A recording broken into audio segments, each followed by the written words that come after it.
Hi, my name is Zach McDaniel, and for today's Child Development Associates program, we're going to be covering the topic of 12 Steps Before Timeout, prepared by Donna Keith back in 2009. I actually remember when she first started implementing this class, specifically the 12 Steps Before Timeout, and it's something that I actually myself feel very passionate about, as well as I know she does. Many of the 12 steps have already been covered in previous in-person classes before. Unfortunately, we had to go a little bit remote due to COVID-19. So some of the topics we're going to gloss over pretty quickly, as there are two or three that I really want to focus on. However, first and foremost, let's go ahead and discuss exactly what is timeout. And let me first start by actually going ahead and getting into the actual slideshow here. So let's click forward.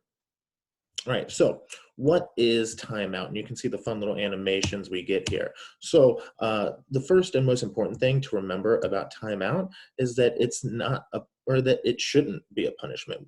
Teachers teach, I always say. We really shouldn't focus on punishing the children. That's not the business that we're into. Timeout is a tool. It can be used. However, most people don't know how to use it correctly, and that's what we're going to be covering in this presentation today. The other rule of thumb, if there's 12 steps before we should ever reach timeout and be putting children in timeout, then we shouldn't be overusing it. The reality is most of the time, if you are going through these 12 steps, you should never reach timeout. The behavior that you're experiencing should be resolved well in advance in 90% of the cases before you ever reach a timeout scenario.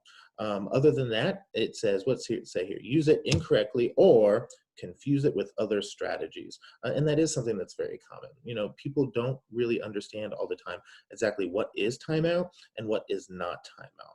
One of the popular things that's become more common nowadays than it was years and years ago is the classic rule that if you do ever get to the point when we cover this class, you go through all the steps and you do reach timeout, most people at least know nowadays that that timeout shouldn't be any longer than that child is old, right? So if you're dealing with a 3-year-old, a 3-year-old, heaven forbid, if you ever do get to a situation where you're going to be putting them in timeout, they should never be in timeout for longer than 3 minutes.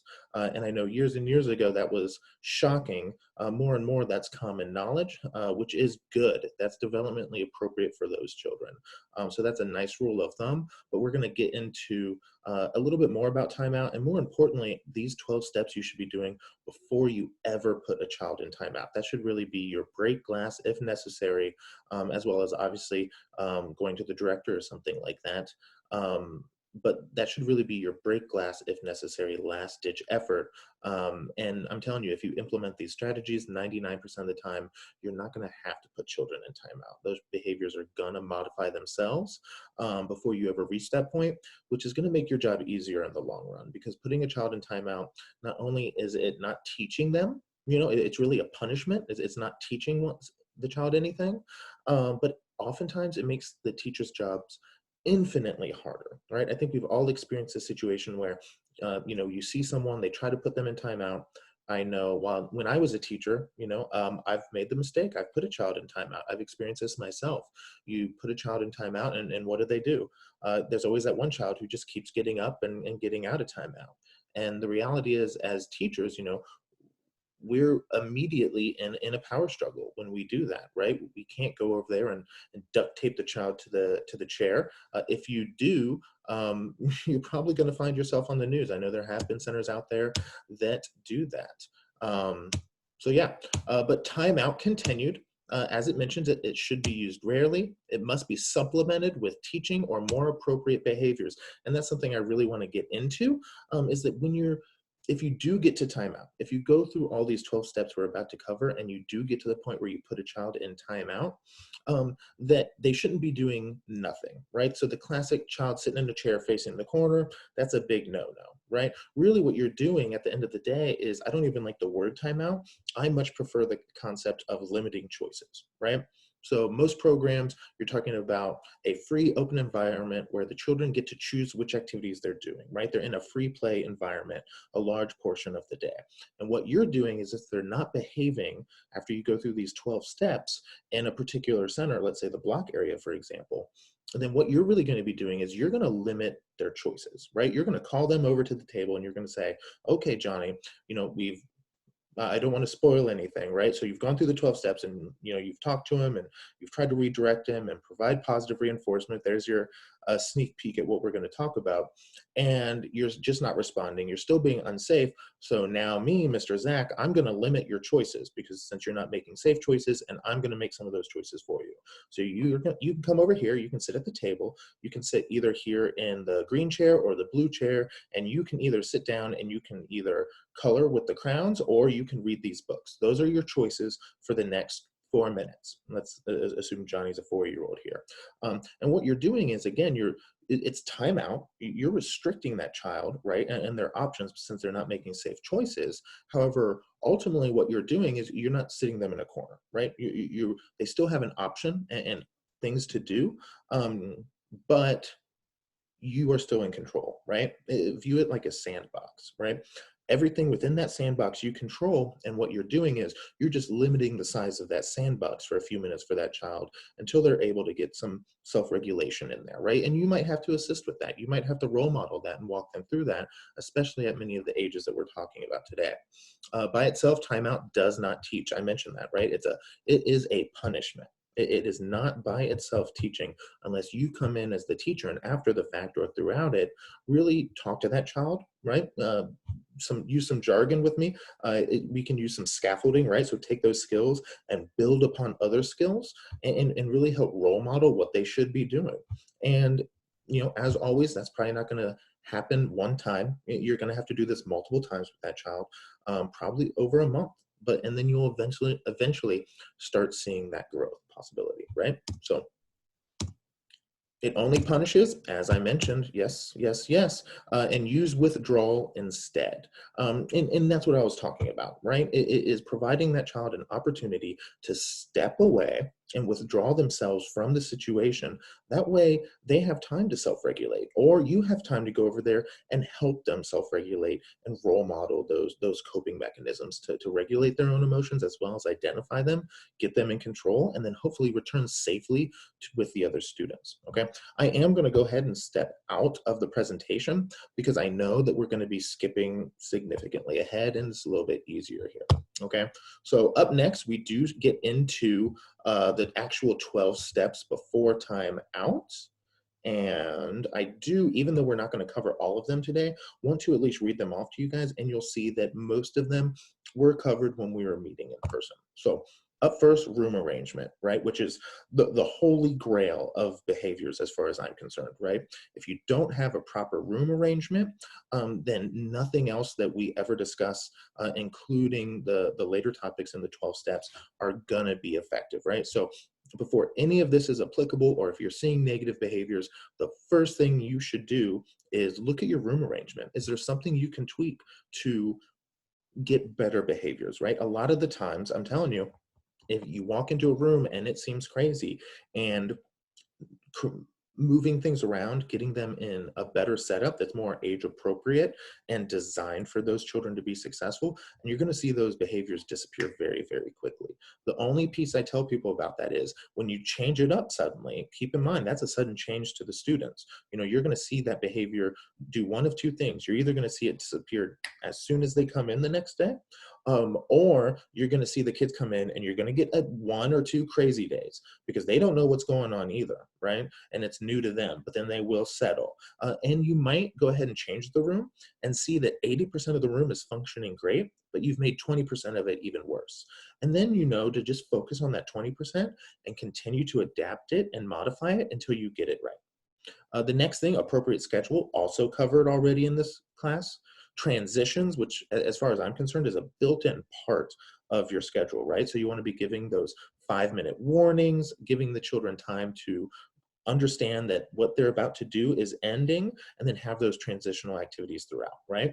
Encouragement and self-concept building activities, physical presence, and then these are the 2 I'm going to be covering today specifically: redirection, positive directions and limits. They've also been called noticing or positive reinforcement. reflective listening, problem solving, I messages, structured choices. I am probably going to discuss structured choices specifically today, just because I know we are on a little bit of a time restraint. No choice, and then consequence. And that consequence there, that's the actual timeout, right? So these are the 12 steps you get before you get to an actual timeout scenario. Okay, so those are the actual 12 steps. When we meet in a Zoom setting, we can go into detail on any of these that you might not fully understand. However, again, today we're going to be talking about redirection, positive directions and limits. I call that positive reinforcement. I know oftentimes it's called noticing. And I am going to go ahead and talk about choices, because those three together are the ones I really want to dive into, even though I know you've covered a lot of this in your reading already. So redirections number 6. So very quickly, let's try to get to that. All right. So redirection, I'm going to go ahead and read this, and I have my own kind of spin on redirection a little bit. And my story that I just think is really impactful and really helps explain exactly what redirection is, but more importantly, what redirection is not. Okay, so redirection is the process of offering a substitute focus to distract the child from a current undesirable one, right? Basically, what you're saying is a child is doing something that we as the teacher have determined to be unsafe, and we're going to give them another option, right? So preschoolers and school age, substitution is an excellent strategy to use when you are faced with inappropriate behavior in children who are at least in Piaget's pre-operational stage. So anywhere from 2 to 6 years old, right? As long as they're 2 to 6 and above, because I use this with school agers all the time, redirection is a great option. In fact, it should be your first option, assuming, of course, that your environment, transition, schedule, and everything else is already in place, right? So it is a good strategy because it acknowledges the child's desire to plan and engage in a specific activity. Okay, now that's the piece that I want to expand on, because very, very often when I talk to teachers and individuals in the field of early childhood education, I ask them if they know what redirection is. And sure enough, almost everyone says, yeah, absolutely. Just because saying the word redirect kind of gives it away, right? About what it is. You know, a child is doing something that we determine to be undesirable, as it says here, or doing something that we just have decided is unsafe, you know, and what we try to do is we try to offer them something that is safe to do. However, it's a little bit more complex than that. I always like to point out to people. I see teachers all the time. They have, you know, Jimmy, who is running around the room, you know, with a little toy car. This is very common, right? And he's going from table to table to table with the toy car and running around with it to make it drive. And then sure enough, what does he do? He ramps the little toy car off the table, and it goes flying, you know, 10 feet across the room, slides across the floor into the book or reading area, right? And sure enough, you know, the teachers have to intervene because that is unsafe. I've seen those toy cars, and I think we all have. We know that that could hit someone. He could trip while he's running. There's a lot of problems with that. But the problem is, what I see teachers do, they go, aha, I'm going to redirect Jimmy, you know, and they pull out their, you know, best reflection moment, and they go, I remember redirection, and I'm going to put this to use. And they go over there and they say, hey, Jimmy, that's not safe. You know, someone could get hurt with that car flying. Why don't you come over here and color with me? And sure enough, you know, maybe Jimmy comes over there for a minute, but then he just starts throwing a hissy fit, and he starts then rolling the crowns around, throwing the crowns, and then you just get a bigger behavior problem, right? Or Jimmy, worse yet, has zero interest in coming over and even coloring with you with the crowns, and throws a complete temper tantrum on the floor. And before you know it, you're stuck dealing with him for the next 20 minutes, right? And then that teacher comes back to the class and they say, Zach, what are you talking about? Redirection is the worst. Maybe it works occasionally, but it is not something that you can say works for most kids. And that's something I hear all the time. But the biggest detail there is that what you redirected, okay, didn't engage Jimmy in a specific activity, right? It's this bottom section again, specifically. It is a good strategy because it acknowledges the child's desire to plan and engage in a specific activity, right? So we need to put a little bit more thought into it. So in this hypothetical scenario, Jimmy, he's running around, right? Taking this car and ramping it off of the tables across the room. Okay, so clearly Jimmy wants to ramp the car. Okay, and we need to take a step back as a teacher and say, well, technically speaking, the idea of ramping a car, there's nothing wrong with that. In fact, if you're going to provide Hot Wheels, I would say to preschool children, you need to understand they're going to want to ramp those cars, right? That's an expectation that we should almost be able to predict. So, but sure enough, we're going to see kids run around with them and probably ramp them off tables. So really the action of ramping the car isn't what is unsafe. What's unsafe is that it's flying across the room. So a positive redirection to this scenario would be to call Jimmy over, explain to him that the car flying across the room is unsafe because it could hit someone in the head. However, the key difference here is rather than redirecting to him something that's totally different, like art or something like that, we need to accept what his desire is, right? What he wants to plan and engage in, what activity he's trying to do, and how do we tweak that activity to be safe. So in this example, we could ask Jimmy to take some of the blocks with us and go over to a corner of the room that we know is all brick, right? So it's not going to chip the paint or hurt anyone. And he could build a ramp, right? That's going to launch the car even higher, but it's going to go into this wall. And it might be a little loud, right? It might clink around. We'll have to tell him not to do it so hard that it's going to damage the car or something like that. But what that's going to do is it's going to allow him to do what he wants to do. He's going to be able to ramp this vehicle into the air, but he's going to be able to do it safely. And better yet, we've gotten him to take that into something that's going to also encourage potentially social skills if other children want to engage in it, which I guarantee you they will if there's this awesome ramp in the classroom, right? He's going to be engaging with problem solving because he's going to have to build the ramp with the blocks. So if it doesn't work, what changes does he make to make it more stable? Or what changes does he make to make it go even higher or longer, right? And you've suddenly incorporated math, science, social skills, all these other things while also making this activity safe. And I'm telling you, if you do this, Jimmy's going to be much more likely to say, aha, yes, I will do that because that's awesome. And not only have you gotten him to do this, but now you're the cool teacher, right? And better yet, if you do this, okay, what you're encouraging him to do is to remember this. So hopefully the next day or next week, when he gets the car and he wants to go ramp, he doesn't even go around the tables. He says, I want to do this. And before he even tries to do it at the tables, he asks you, hey, can I go get some of the blocks and go to the corner again? And that's when you give yourself a huge, huge pat on the back because you've done some really great teaching and really helped, prevent that behavior before it ever even gets started. And that's my big piece about redirection and why I think it's so important, right? I think most people understand the core concept of an unsafe behavior, and using the term and in the definition, redirecting the child to a safe behavior. But what the issue I see most people face is that they try to redirect the child to something that's totally different from what they were doing.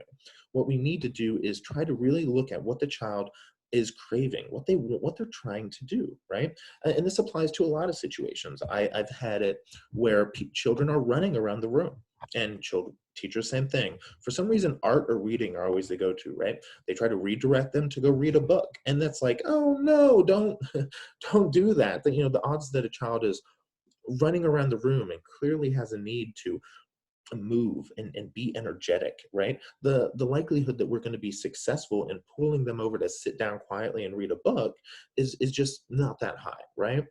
Instead, what I've done in situations is go ahead and say, hey, Jimmy, I always use the phrase Jimmy. So if there's any Jimmys out there, I apologize. But hey, Jimmy, come on over here.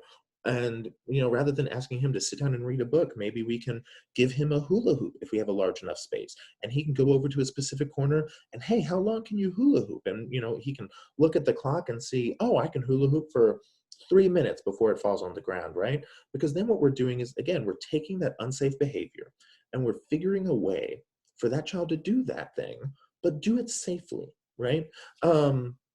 And I think that's so, so important. And it goes really well with our next topic, which is going to be positive reinforcement. Okay, so let's get into that.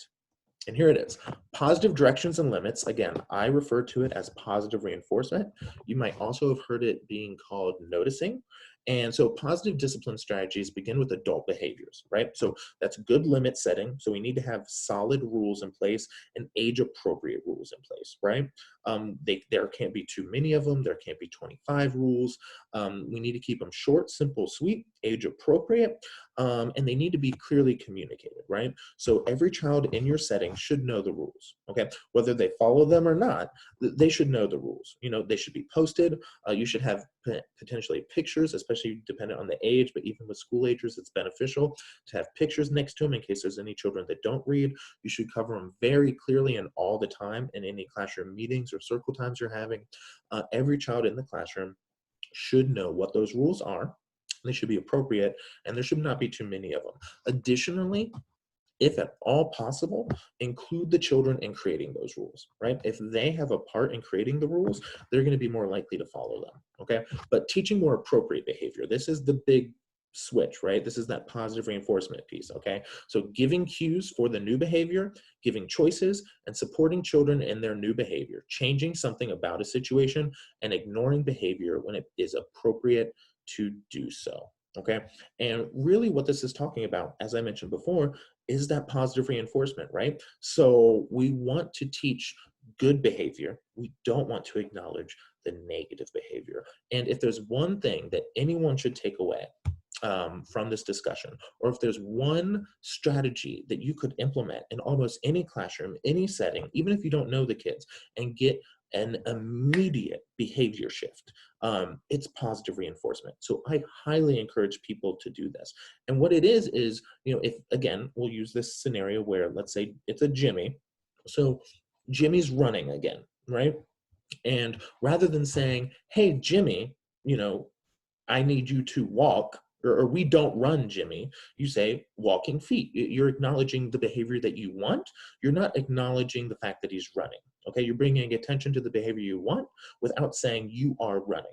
Additionally, though, and perhaps even more importantly, the second Jimmy starts walking, okay, so let's say you say, Jimmy, walking feet, and Jimmy's a runner. We've all had runners, right, to where he's probably going to walk or do something for maybe 5 minutes, and then you're going to catch him running again. But this is the key detail. You say, Jimmy, walking feet, Jimmy. So Jimmy starts walking.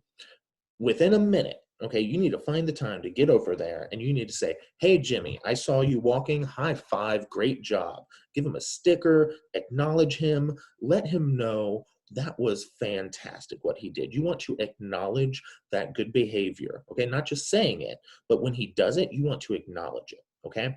And then again, same thing. If 5 minutes later you catch him running, exact same thing. Jimmy, we need you to be safe, walking feet. And sure enough, if he walks, you need to go, fantastic job, good job. And then the next time, even if he's not running, you just see him walking 10 minutes later, same exact thing. Catch him, high five, still walking. Couldn't be happier, Jimmy, you're the best. You need to keep acknowledging that good behavior rather than giving him all the attention for the negative behavior, right? We want that positive reinforcement. We do not want that negative reinforcement. And doing this is just going to have immediate impacts. One of my favorite areas to do it is during any transition while the children are lining up. It's a age-old trick, and I'm telling you, if the next time you're with children, go ahead and try this, and you will see an immediate reaction to it. Immediate. Now, the downside to this strategy is it takes a lot of effort. Not physically, but mentally, because you have to be on your A game, okay? So you definitely need to be on your A game. It's going to take some mental effort because you're going to be talking a lot and watching a lot and engaging with the kids a lot. But I'm telling you, put in that effort and you're going to have the easiest day ever. You're going to have the easiest day ever. You might be like, man, I'm mentally drained, but I didn't have any behaviors. And in my experience, almost every single teacher would trade that off, right? So what I highly recommend, again, is the next transition you have, all the kids are lining up. And I think we've all been in this scenario where you have a classroom of 20 kids, okay? And okay, it's time to line up. And out of that 20 kids, you'll normally get 10 that line up on their own pretty self-efficiently. And then you'll have maybe 6 that they're in line, but they're talking, they're kind of goofing off, maybe a little bit of shoving, they're, dispersed in a blob, right? And then your other 4 are your stragglers that you feel like you have to pull, kicking and screaming, in the line, right? And while you're busy gathering them in line, the six that are kind of just talking are getting louder and louder and louder, and they're causing more and more problems. And by the time you actually get everyone calmed down, the children who've been sitting patiently, they're getting anxious, right? So now before you know it, you're pulling the classic, well, we're not going anywhere until everyone sits here quietly. And if you've ever done that move, one, I don't endorse that. And also, you've probably just made your job harder, right? If you're anything like me, again, I've made the mistake, I've done it. But if you're anything like me and you've worked in the field long enough, you've had that time where you tried to pull that maneuver and you sat there for, man, you would have literally never left, right? And eventually you have to cave and either just stay inside or go where you were going to go. And depending on your program, maybe you have to go. So then you weren't even able to follow through with what you said, right?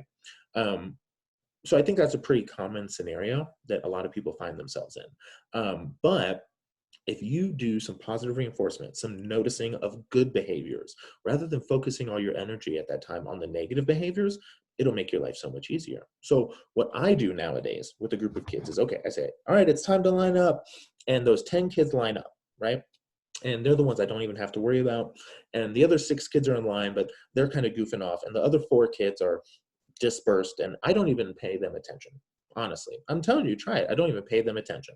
So what I do is, before it's time to line up, I have a plan, right? And if I have stickers, maybe I get stickers. I'm a fan of just high fives. I like to not get into the tangible stuff because then I think it creates a weird expectation. I'd rather just build a positive, developmentally responsible relationship with the children. And that has so many positive outcomes. That could be an entire class onto itself. But what I like to do is, for those 10 children that are in line doing what they're supposed to, I just walk up, and maybe not the first one, but the second one, I find someone who's really standing in line appropriately, and I go, hey, awesome job, standing in line, high five. And the high five guy. And I give them a high five, and I say, what's your favorite color? And they go, purple. I go, that's awesome. I give them another high five. My favorite color is purple too. And walk down a few people, and there's someone else standing quietly in line. I go, thank you for staying in line quietly. High five. I give them a high five. I go, what's your favorite animal? And they go, tiger. And I go, that's cool. Mine's polar bear. Okay, okay. And you keep doing that, and you would be amazed. You'd be amazed. What just acknowledging this good behavior and providing your attention to the children who are exhibiting that good behavior and the outcomes that you'll get, okay? Because those 10 children, one, who are actually doing what they're supposed to, are getting my attention. And that's where my attention should be. We should be acknowledging them for doing the things that they're supposed to be doing. But better yet, here's the thing that I love about it. Those 6 children that were in line, but a little in a blob and kind of talking and goofing off, you know what they start to notice after a minute? Oh, I want him to ask me a question about me. I want to tell him what my favorite animal is. I know my favorite color. So what do? They get quiet. They get quiet. They all get in the line because they go, I want him to ask me. So sure enough, when I see them start to get quiet and get in line, and I'm telling you it happens, I walk up and I make sure to acknowledge it. Hey, thanks for standing in line quietly now. High five. What's your favorite food? You know, and I engage in that conversation. I do that a few more times. And here's the best part, right? So now you got 16 out of the 20 in line quietly. And here's the real kicker that I'm telling you, you will never turn back if you try this. Out of the 4 students who are your kicking and screaming, you got to get them in line. It's a nightmare every single time. Out of those 4, okay, and I'm going to be honest with you, out of those 4, 2 of them, let's say, are going to be like, yo, I want to go get in line. I want to check this out. I want to check this out. And they run over and they get in line. And here's the thing. You have to acknowledge both of them. Those are the ones that you need to make sure you reinforce that positive behavior, okay? So you go up, high five, ask them 1, 2 questions, whatever you need to.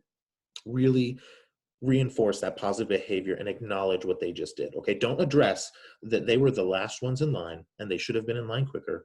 Don't punish them because, oh, you only got in line because you wanted this. Acknowledge what they just did. They just came and got in line. And you give them a high five, you ask them what their favorite animal is, and you engage with them. And you make it awesome. And you're like, you are the best. Thank you for getting in line. That is awesome. Now, okay, this is me just being honest with you, right? So, because I've been there, I've done your job, right? So out of those 20 kids, you now have 18 of the 20 standing in line quietly and patiently, engaged, because they want you to come back and ask them again. And that's the thing. You can ask them again. You can do this again and again and again. You don't have to do it once. But they're sitting there quietly in line, 18 out of the 20 of them, and you haven't had to say a single word negative to anyone, okay? So realistically, if out of your 20 kids, 18 of them would line up quietly, patiently, and you didn't have to yell and scream and drag and kick people over, that's a dream scenario, right? The other two students might need some one-on-one, okay? And that's just statistical, right? That any kind of strategy isn't going to work for each and every child. There's always going to be one or two children that might need a little bit more. And I'm trying to take that into account in this example and be honest and realistic with you. That even me, when I do it in classrooms, there's normally one or two children I got to go over and coax over a little bit. However, that's much easier to do if the other 18 children are well behaved and in line and doing what they're supposed to. But the key detail with this is you can't just do it once, right? This is something that you have to do as much as possible. And this shouldn't be just at lineup time. This should be while the children are playing, while they're sitting down at circle time, while they're lining up, when you're getting ready to go outside, when you're cleaning up from outside to come back from inside, when you're eating. You can do this constantly throughout the whole day. And when I was at my peak, I mean, I would probably, goodness gracious, I mean, you could take this to the extreme and try to really positively reinforce, notice, and recognize these students. I mean, goodness gracious, at least once a minute, right? And the more you do it, the better positive behavior you're gonna get. Ultimately, what we're saying is the classic statement of, right, yeah, you're gonna catch more bees with honey than vinegar, right? We wanna acknowledge that good behavior while ignoring that negative behavior. Because the more attention we give that negative behavior, oftentimes, the more the children are gonna do it, right? Because often the children who are routinely, constantly displaying potentially harmful or negative, inappropriate behaviors, okay? I think we've all experienced this too, that sometimes when you address it, that behavior just heightens, right? Or it doesn't get worse, or it does get worse, right? And what's often happening is those children they feel like they're not getting attention, or they're not getting what they need in terms of a relationship, right? So how do they get that attention? How do they get that acknowledgement? Well, they know that if they act up, you're going to come over and you're going to talk to them. And it might not be a good conversation, but they still got your attention, okay? And for a lot of kids out there with a lot of things going on, or a lot of high-risk situations happening in their personal lives, sometimes that's better than no attention at all, right? So what we want to teach and show is that we don't provide attention for negative behaviors, right? We provide attention and develop strong relationships with the kids for positive attention, right? Those are the children that we engage with. But so often we find in this field that the roles are completely reversed, right? That the children that are always doing what they're supposed to are getting the least engagement from the teachers, and it's always the children that are doing the inappropriate behaviors that are getting all of our attention. And what we need to do is very intentionally flip that as much as possible. Okay. The one thing I will say is we can't completely ignore the behavior, right? I have been in situations where children have pushed it to a limit where I have to acknowledge it, right? If a child does something unsafe, sometimes we don't have a choice. We have to acknowledge that behavior and we have to intervene. However, we need to make sure that we're not overdoing it, right? Once we intervene, once we handle the situation, we need to step back and not provide over acknowledgement of it, right? We want to step in, calm down the situation, make it safe, and then step back out, okay? And then redirect our attention immediately to the children who are displaying positive behaviors. And the best part is about positive reinforcement is you can incorporate it into your redirection strategies and then just reinforce your redirection strategies, right? So the scenario I gave earlier where Jimmy was ramping the car and then we got him to go over and build a ramp where he could ramp the car and continue doing what he was doing, but in a safe manner, right? So what I would say is when Jimmy does that, okay, you convince Jimmy, you give him the example, you even get him over there and help him build the first ramp. He's over there, he's ramping it. What you need to do is reinforce that behavior, right? A minute or two later, as quick as you can, walk around the room, and when you're circling back, because we need to be doing active supervision, right? When you're circling around back, stop by, Jimmy's still ramping his car into the wall, and you come over and you be like, man, Jimmy, you are just awesome. That car's getting so high. I'm so happy you gave this a try. You are amazing. Give him a high five. Thank you for keeping the room safe. Because now what you've done, okay, is you've taught Jimmy how to use that car in a safe manner. And you've reinforced that behavior, okay? So he's more likely now next time to do that rather than running around and tossing the car, right?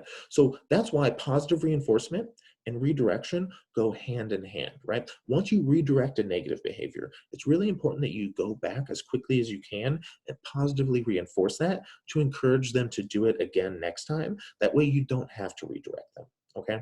Now, the thing is, you probably have to do that for a while before they catch on, before they learn. Learning doesn't happen after one conversation, especially in early childhood education. However, that's our job, right? Is to repeat, repeat, repeat, and to teach and not to punish. Okay. The last thing I really, really wanted to talk about, oh, well, it goes on a little bit more. Positive redirection or guidance is used to nurture and shape children's behavior. Definitely something we talked about. Good limits focus on important, not trivial things. And I did mention that before, right? Is you don't want to have 25 rules in a classroom. And the perfect example I really like to give, and something that I've been guilty of and I've seen in other rooms, is the classic, children are sitting around a table, it's lunchtime, and good old Jimmy, I always use Jimmy as the example. If he's anything like me, let's say Jimmy's super ADHD. I'm super ADHD. And he just always wants to stand and eat. He doesn't run around the room. He doesn't make a mess. He doesn't do anything. He just stands and kind of bobs and comes down and then scoops a whole thing of just ketchup. We've all seen that, right? And eats a spoonful of just ketchup or just ranch, right? And I know that's something that drives us crazy. I've been guilty of this, right? So what do? You try to tell Jimmy, sit down, Jimmy, or don't eat just the thing of ketchup, right? But when we really take a step back and really think about it, right? Um, there's no harm in Jimmy standing. What are we really worried about, right? The immediate answer is, well, other kids doing it. And I always then say, well, what if all the other kids stood up appropriately, didn't run around the room, and acted just like Jimmy? Would it cause any harm, right? So I always like to tell people, we don't want trivial rules. Every rule in the classroom, really at the end of the day, should be attached to safety. If you can't say it's unsafe, then it probably shouldn't be a rule, right? The other thing about positive directions and limits is they protect children's health and safety, encourage the development of healthy self-control, and transmit our values of dignified, fair, humane treatment of people and animals to children, right? So again, keep your rules. They have to be important, not trivial, which means at best, depending on the age of your children, maybe 5, 6 rules at most. You want to cover them regularly, just like everything in the room. Have them posted with pictures for any of your children who might not be able to read. Every child in your room should be able to know those rules. And when you pair that with positive reinforcement around those rules, instead of focusing on the negative consequences and redirection, you're going to get some really good outcomes, okay? The other thing that I want to touch base on, and I think it mentioned it up here, it says giving choices. And I think there's a whole slide on choices. Yes. Okay.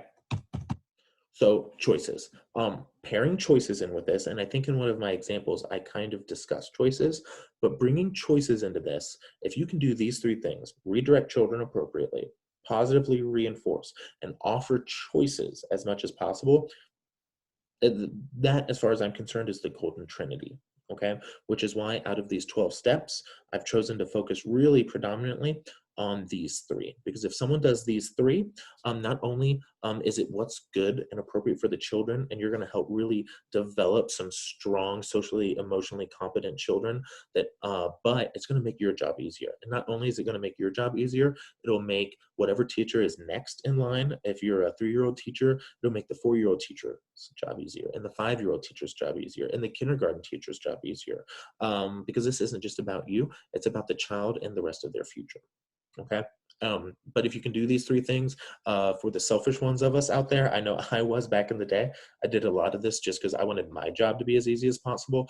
It will long-term make your job infinitely easier. Okay. Might take some upfront effort. Okay. But long-term, it'll make your job infinitely easier, okay? So when talking about structured choices, what are we talking about? Well, what we're saying is we really need to empower the kids, okay? And we need to understand what's important and what's not important. And I want to go back to the sandbox analogy I was giving earlier, right?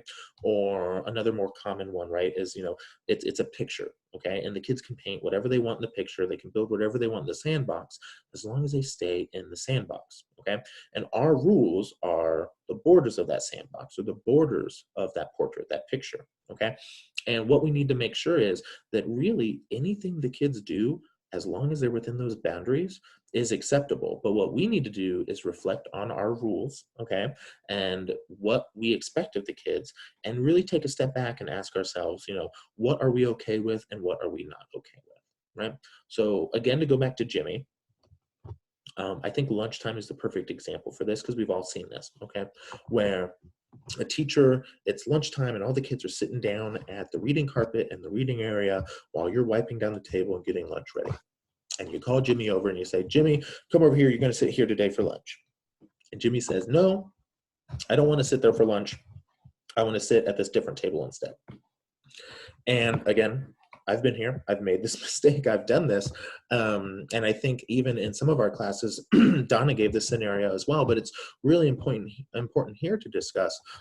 What it does is it really explains and helps understand the importance of choices and the impact it can have on the kids and making our job easier. But back to the scenario, Jimmy, right, says, no, I want to sit at that table instead of this table.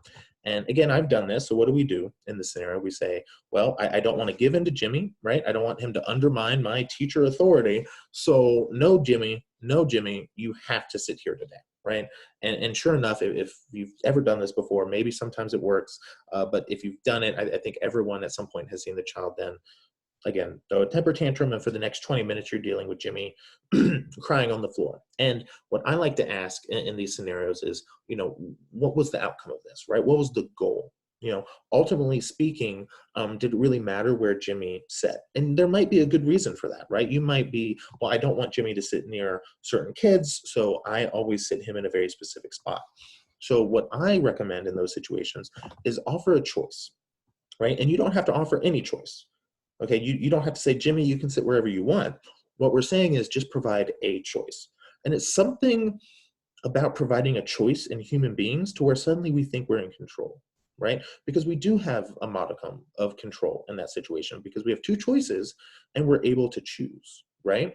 So if you call Jimmy over and you knew you didn't want him sitting near this other child, right? So you say, Jimmy, you can either sit here or here. And you give him two choices. Suddenly, Jimmy feels like, oh, I'm in control. I get to choose. Oh, Jimmy's the man. Jimmy gets to choose, right?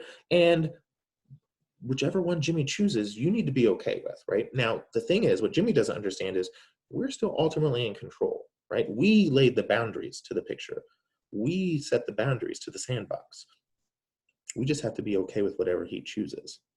So suddenly Jimmy's like, oh, I get to choose. I'm the man. And let's say he chooses this chair over here. So then when you get to the other student you don't want Jimmy sitting next to, just give him choices too.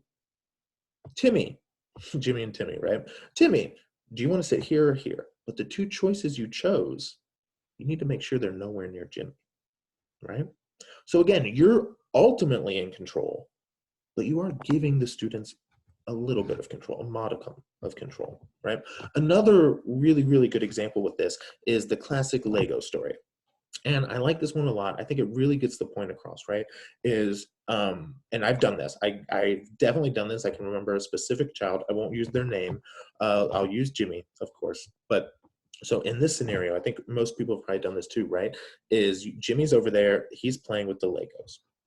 And before it's even cleanup time, right? You're doing appropriate transitions. It's 5 minutes to clean up. You say, all right, everyone, 5 minutes till circle time, okay? Giving them the warning before it's cleanup time, as we're supposed to during our transitions, right? Maybe you have a transition song you start playing, whatever your situation is, okay? And as you're walking around the room and saying that, Jimmy's playing with the Legos. And Jimmy never picks up. It just never happens. It's, again, like cleaning up. It's kicking and screaming, and it's a nightmare. And sure enough, today Jimmy's on the Legos. And you already know it's going to be a nightmare, because how do kids play with Legos, right? You don't keep the box up and then take out just the piece you need, so you only have maybe 12 pieces out. No, no, no. You dump over the whole box and you spread it across the carpet, right? So you can find those individual pieces. It's a mess.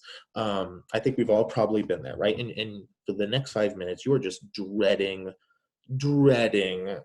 those 5 minutes to run up, because you already know you're going to have to get into it with Jimmy, right? So sure enough, it's time. You say, all right, guys, time to clean up. The cleanup song starts or ends, or whatever your system is. Lights flicker, whatever it is. And Jimmy goes, what Jimmy does, and tries to get out of there, right? He's like, oh, I don't want to pick up all these Legos. That's a lot of work. So Jimmy tries to get out of there, and you catch Jimmy and you go, Jimmy, no, no, no, no, no, no. You can't come over to circle time until the Legos are picked up. And Jimmy just, again, let's say Jimmy just refuses. No, I don't want to. Throws a temper tantrum, X, Y, and Z, right? There's a whole conversation about power struggles that you're going to be getting into that I think in most of the classes in person we've covered a little bit. But for this scenario, what I really want to talk about is the power of choice, right?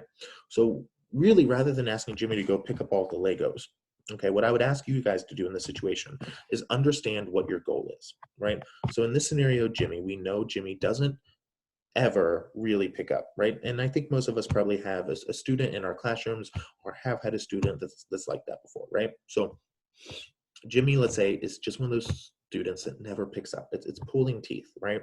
And now he's playing with the Legos, and it's 300 pieces all over the floor, and we're dreading it just going into it, right? So we need to analyze and determine what our metric of success is here, right? And I would say that if we could get Jimmy to participate in cleaning up, even if he didn't pick up all the Legos, that was a success, right? That we've taken a step towards success, and that we will build upon that success tomorrow. And slowly but surely, over the school year, we'll get Jimmy to clean up. But it's not going to happen just in one fell swoop. It's not going to happen in one day. And we need to understand what our metric of success is for today. So in lead up to transition time, or right as that time runs up, we need to make sure we're going to be by Jimmy. And we need to offer him a choice before he goes running off. And you say, okay, Jimmy, it's time to clean up. There's a lot of Legos here. So I can go ahead and help you clean up, but I need you to decide. Do you want to pick up the red Legos or the blue Legos? Okay, and again, it's something about choice, to where suddenly Jimmy's going to think, man, I'm in control. I'm the boss man. You know what I mean? And what he's going to do, he's going to think he's smart. He's going to look down. He's going to go, well, there's less blue Legos, he's thinking to himself. So he's like, I'm smart. He's like, I'm a smart cookie. So I'm going to say, I'm just going to pick up the blue Legos. And then I win. Smart Jimmy, boss man Jimmy, just won and outdid the teacher, right? So he's going to look at you and he's going to say, Mr. Zach, I'll pick up the blue Legos. And you look down and it's pretty evident there's less blue Legos, but you know what you're going to do? You're going to say, that's awesome. Thank you so much. And he's going to pick up the blue Legos. And this is the difficult part that I think a lot of teachers struggle with, right? But I want you to really think intentionally about it, right? Because I think there's one camp that thinks, oh, he did one over me, right? No, he didn't pick up anything and he left all this mess, right? But what I would ask everyone to understand is that we just got Jimmy if he does that, right? And I'm telling you, offer him the choice and he will. What we just successfully did is, without kicking, without screaming, without arguing or anything else, we just convinced the child who never cleans up without any of that to pick up these Legos without throwing a temper tantrum. And he didn't pick up all of them, but he picked up some, right? So then the next day or the next week, we can build on that, right? We can say, well, do you want to pick up this side of Legos or this side of Legos? Or do you want to pick up the red and blue Legos or the purple and orange Legos, or whatever the colors may be, right? And you need to understand the power of offering choices, right? And that by offering choices, children are much more likely to make one of those choices on their own than if we try to dictate their choices for them, right? And that's really, really important to classroom management techniques and getting rid of some behaviors by instilling choices in them, okay? And much like positive reinforcement, offering choices is critically important, but it's also very difficult. And what I would stress is really think about your day. Take some time, reflect on what your typical classroom environment and what your typical schedule and day looks like. And what you'll be amazed at is just how often you can offer choices to the kids.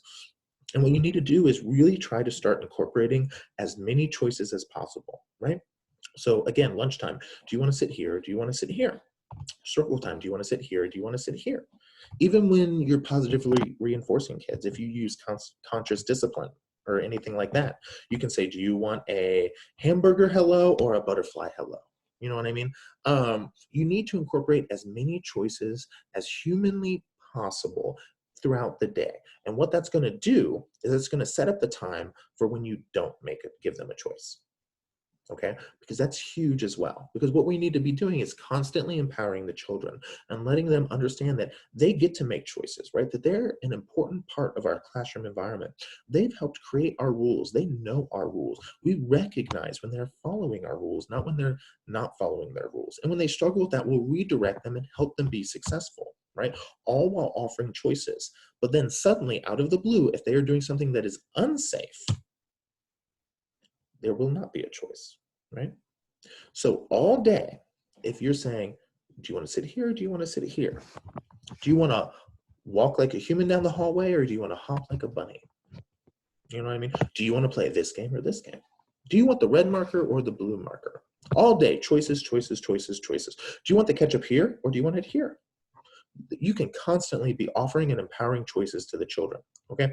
But then, if something happens and it's unsafe and you need Jimmy's attention, and you say, out of the blue, after he's gotten tons of choices, positive reinforcement and redirection all day, for weeks on end, and then suddenly he does something, and you have to, in that moment, because our job's safety-based, right? And you say, Jimmy, come here. It changes the dynamic, okay? And that's going to be difficult as well. And what I really encourage everyone to do is really also start to look at your language and the language that you're using with the children. Very commonly, we offer choices without even knowing it, right? So, Jimmy, will you pick up the Legos, please? Can you do that? Okay. Can you do this? Can you do this, please? Any kind of language like that is implying a choice to the children. And if we're going to be intentional about our choices, we also need to be intentional about when we do not offer choices or when we limit the choices, as I've referenced earlier. So again, there are 12 full steps before we should reach timeout. Many of them, again, we've covered in person in class. And all of these are important and go together. The room arrangement, the schedule, the transitions, encouragement, your physical presence, actually walking around the room and not sitting down somewhere. However, for me, due to the limited time that we have right now in a remote setting, if I'm going to focus on 3 that I would highly encourage you guys to focus on, okay? It would be redirection. What is redirection and what isn't, right? We need to be intentional about what we're redirecting them to. Positive directions and limits, right? So having an appropriate amount of classroom rules and then recognizing and positively reinforcing and noticing when they're following those rules, right? As much as possible, as well as offering choices as much as possible, but then also being aware of the language we use when we are not offering choices. Okay, if you can do those 3 things, I think those 3 things, along with obviously the environment, I'm a believer in environment, will eradicate 90% of your behaviors, and you won't have to get to a situation when you get to timeout. Okay, well, yeah. So that's the presentation for today. I'm hoping that remote learning is treating everyone well. Please, please, please, throughout the Zoom meetings, or in comments below, or in any way that you can reach us, please make sure to be giving us any feedback that will work. We are taking that into account, as not only do we want to make sure to continue to get you this information, but we do want it to understand the trials and the circumstances that this current lockdown and everything has provided for everyone, and try to do that in a in a way that's not only going to get the information across, but be best suited for everyone, as well as, any potential IT issues or anything like that. But with that said, I'm going to try to cherish everyone's time. I know this has been a little long, but there are topics we got to cover. And I will see everyone at the next Zoom meeting. Bye.